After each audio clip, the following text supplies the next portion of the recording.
அறையில் மூச்சு பேச்சு மயங்கி கிடந்த பெண். நெஞ்சுவலி ஏற்பட்டு தாய் இறந்துவிட்டதாக கதறி அழுத இளம்பெண்.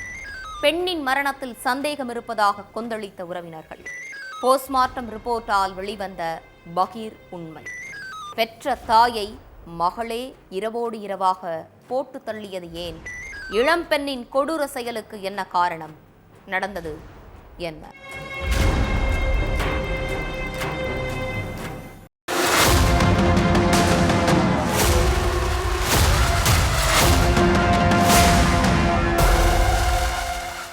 காலை நேரம்.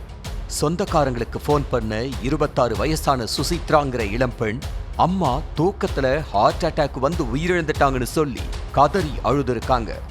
உடனே உறவினர்கள் எல்லாரும் கர்நாடகா மாநிலம் பெங்களூருவில் உள்ள சுசித்ரா வீட்டுக்கு வந்துட்டாங்க. தாய் சடலத்துக்கு பக்கத்துல உட்கார்ந்து கண்ணீர் வடிச்சுக்கிட்டு இருந்த சுசித்ரா அம்மாவுக்கு ரொம்ப கஷ்டம் கொடுக்க வேண்டாம், சீக்கிரம் காரியத்தை முடிச்சுட்டு அடக்கம் பண்ணிடலாம்னு அழுதுகிட்டே சொல்லி இருக்காங்க. அதுக்கப்புறம் சொந்தக்காரங்கள்லாம் சேர்ந்து புஷ்பாவதிக்கு இறுதிச் சடங்கு ஏற்பாடுகளை பண்ண தொடங்கினாங்க.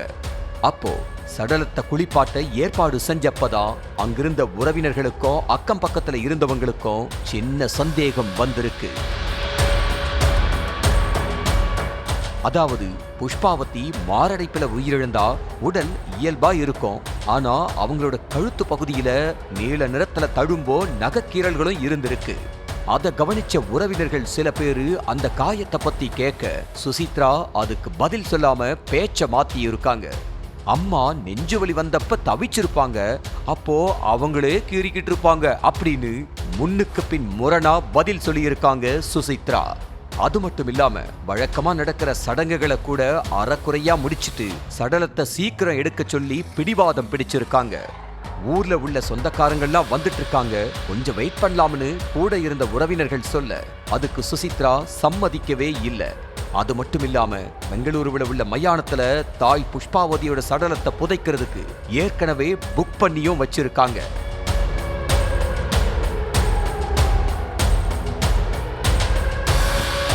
சுசித்ராவோட இந்த அவசரமும் புஷ்பாவதியோட கழுத்துல இருந்த அந்த தழும்பும் உறவினர்களுக்கு மத்தியில பெருத்த சந்தேகத்தை ஏற்படுத்துச்சு.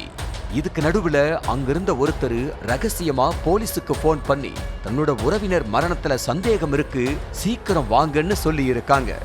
அடுத்த கொஞ்ச நேரத்துல ஸ்பாட்டுக்கு வந்திருக்காங்க போலீஸ். அவங்கள பார்த்ததும் சுசித்ராவுக்கு கை காலெல்லாம் நடுங்கி இருக்கு. அப்ப புஷ்பாவதியோட மரணத்துல எங்களுக்கு சந்தேகம் இருக்கு, அதனால சடலத்தை போஸ்ட்மார்ட்டம் பண்ணணும்னு போலீஸ்காரங்க சொல்லி இருக்காங்க. ஆனா சுசித்ரா தாய் புஷ்பாவதியோட சடலத்தை போஸ்ட்மார்ட்டம் பண்றதுக்கு ஒத்துக்கவே இல்லை.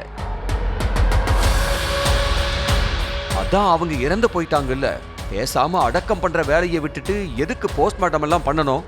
இறந்ததுக்கு அப்புறமும் என் அம்மாவோட உடலை கூறு போடுறத என்னால தாங்கிக்க முடியாதுன்னு சென்டிமெண்டா சொல்லி தடுக்க பார்த்திருக்காங்க.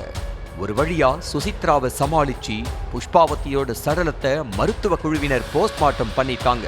போஸ்ட்மார்ட்டம் முடிஞ்சதும் அவங்க உடலை அடக்கமும் பண்ணிட்டாங்க.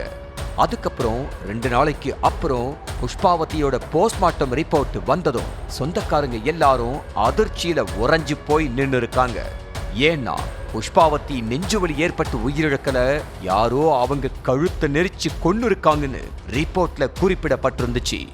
ரிப்போர்ட்ல புஷ்பாவதியோட மரணம் கொலைன்னு தெரிஞ்சதுமே எல்லாரோட சந்தேக பார்வையும் மகள் சுசித்ரா மேலதான் திரும்பி இருக்கு. ஏன்னா போஸ்ட்மார்ட்டம்னு சொன்னதும் சுசித்ரா பதற்றமானதுதான். அதனால போலீஸ் சுசித்ராவை காவல் நிலையத்துக்கு அழைச்சிட்டு போய் விசாரிச்சப்பதான் மொத்த உண்மையும் வெளிச்சத்துக்கு வந்துச்சு. பெங்களூருவை சேர்ந்த புஷ்பாவதியோட கணவர் சில வருஷங்களுக்கு முன்னாடி உடல்நலக் குறைவால உயிரிழந்துட்டாரு. இவங்களுக்கு ஒரே மகள் சுசித்ரா மட்டும்தான். 26 வயசான சுசித்ரா பல இடங்கள்ல வட்டிக்கு கடன் வாங்கி இருக்காங்க. கடன் கொடுத்தவங்க வட்டியையும் அசலையும் கொடுக்க சொல்லி சுசித்ராவுக்கு குடைச்சல் கொடுத்துக்கிட்டே இருந்ததா சொல்லப்படுது. என்ன பண்றதுன்னு தெரியாம முழிச்ச சுசித்ரா இது சம்பந்தமா தாய் புஷ்பாவதி கிட்ட சொல்லி இருக்காங்க. அதுக்கு அவங்க, நீ எதுக்கு வட்டிக்கு பணத்தை வாங்கின? நீ கடன் வாங்கின பணத்தை நீயே வேலைக்கு போய் சம்பாரிச்சு கொடுன்னு திட்டவட்டமா சொல்லி இருக்காங்க. பெத்த அம்மா கூட தனக்கு உதவி பண்ண மாட்டேன்னு சொன்னதும் சுசித்ராவுக்கு உச்சகட்ட கோபத்தை ஏற்படுத்துச்சு. நாளாக நாளாக கடன் கொடுத்தவங்க தொல்லையும் அதிகரிச்சிருக்கு. இந்த சூழல்ல சுசித்ராவுக்கு ஒரு குருட்டு யோசனை வந்திருக்கு. அதாவது தாய் புஷ்பாவதி கிட்ட 40 லட்சம் ரூபாய் பணம் இருக்கு, அது கிடைச்சா தன்னோட எல்லா பிரச்சனைக்கும் தீர்வு கிடைச்சிரும்னு நினைச்சவங்க தாய் புஷ்பாவதியை கொலை செய்ய திட்டம் போட்டிருக்காங்க. சம்பவத்தன்னைக்கு நைட்டு தாயோட ரூமுக்கு போன சுசித்ரா அங்க ஆழ்ந்து தூங்கிக்கிட்டு இருந்த புஷ்பாவதியோட கழுத்தை நெரிச்சு துடிக்க துடிக்க கொன்னு இருக்காங்க. புஷ்பாவதி உயிரிழந்துட்டாங்கன்னு உறுதிப்படுத்தின சுசித்ரா எந்த பதற்றமும் இல்லாம தன்னோட ரூமுக்கு போய் படுத்து தூங்கி இருக்காங்க. அதுக்கப்புறம் மறுநாள் காலையில எதுவும் தெரியாத மாதிரி சொந்தக்காரங்களுக்கு போன் போட்டு அம்மாவுக்கு தூக்கத்திலேயே ஹார்ட் அட்டாக் வந்து உயிரிழந்துட்டாங்கன்னு சொல்லி நாடகமாடி இருக்காங்க. காவல்துறையினர் விசாரணையில புஷ்பாவதியோட மரணம் இயற்கை இல்ல, பெத்த மகள் சுசித்ரா தான் பணத்துக்காக ஈவு இரக்கமே இல்லாம பெத்த தாயை கொலை செஞ்சிருக்காங்க அப்படிங்கிறது தெரிய வந்துச்சு. அடுத்து சுசித்ரா மேல கொலை வழக்கு பதிவு செஞ்ச காவல்துறையினர் அவங்கள அரெஸ்ட் பண்ணி சிறையில அடைச்சிருக்காங்க.